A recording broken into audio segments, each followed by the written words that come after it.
கிறிஸ்துவில் அன்பானவர்களே, இயேசு கிறிஸ்துவின் நாமத்திலே உங்களை வாழ்த்துகிறேன். கர்த்தர் உங்களை ஆசீர்வதிப்பார்.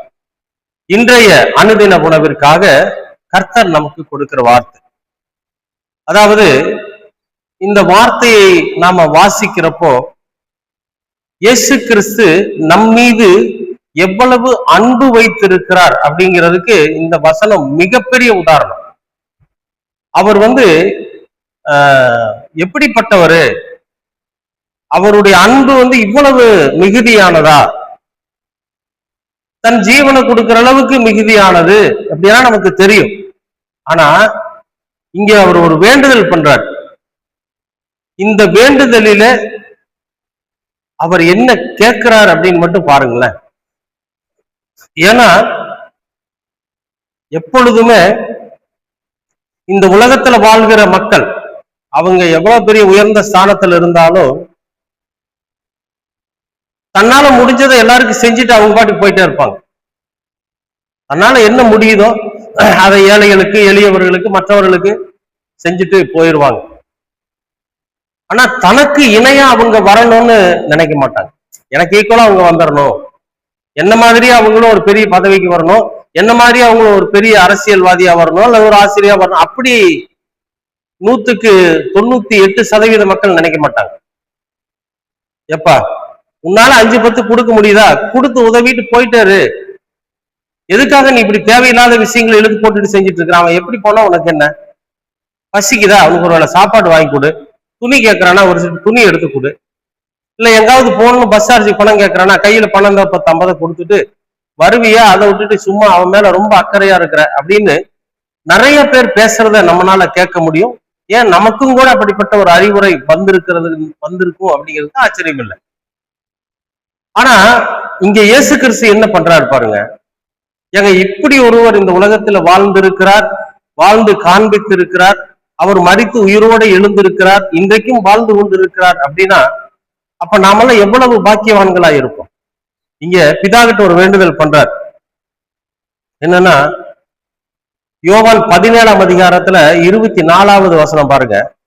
பிதாவே, உலக தோற்றத்திற்கு முன் நீர் என்னில் அன்பாயிருந்தபடியினால், இந்த உலகமெல்லாம் தோன்றுவதற்கு முன்பு இருந்த என் மேல நீங்க ரொம்ப அன்பா இருக்கிறீங்க, அன்பா இருந்ததுனால, ஏன்னா நீங்க என்னை மற்ற இந்த உலகத்துல நம்ம படிச்சு வாழ போற மனுஷர்களை போல அல்லாம உம்முடைய வார்த்தையாகிய எம்மை, உம்முடைய பலனாகிய எம்மை, உம்முடைய ஆவியாகிய எம்மை எவ்வளவு நீங்க நேசிச்சிருப்பீங்க, அந்த நேசத்தினாலே, அந்த அன்பினாலே நான் கேட்கிறேன் உங்ககிட்ட அப்படின்னு சொல்லி கேட்கிறாரு.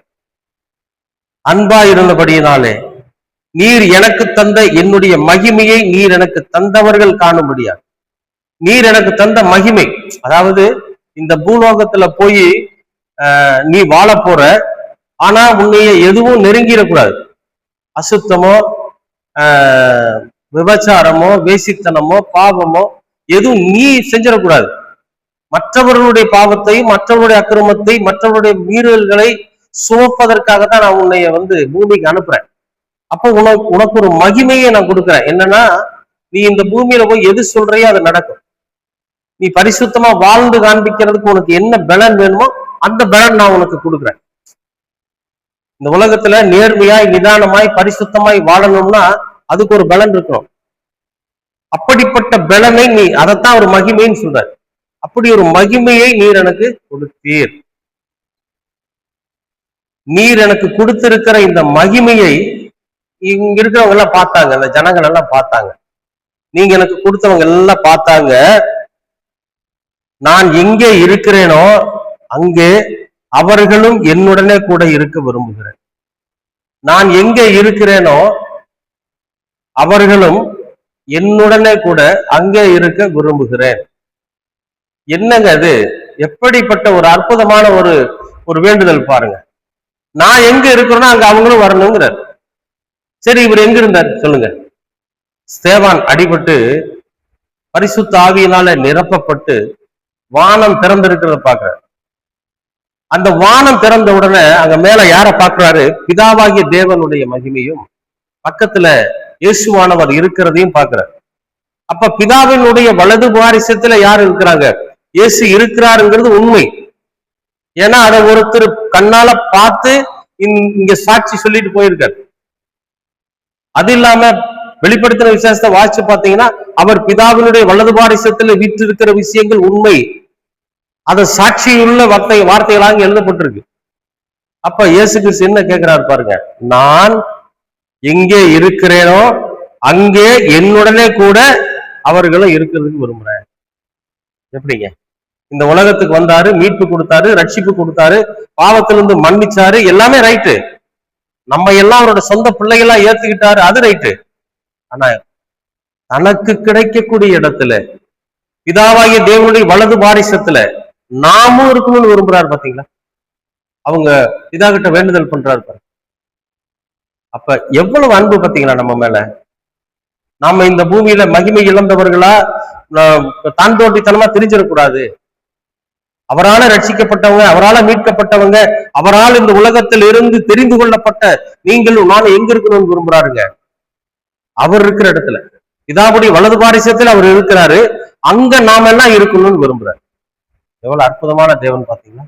அப்படிப்பட்ட தேவனைத்தான் நீங்களும் நானும் ஏற்றுக்கொண்டிருக்கோம். அப்புறம் ஏங்க அவருடைய வார்த்தையின்படி நாம நடப்போம்.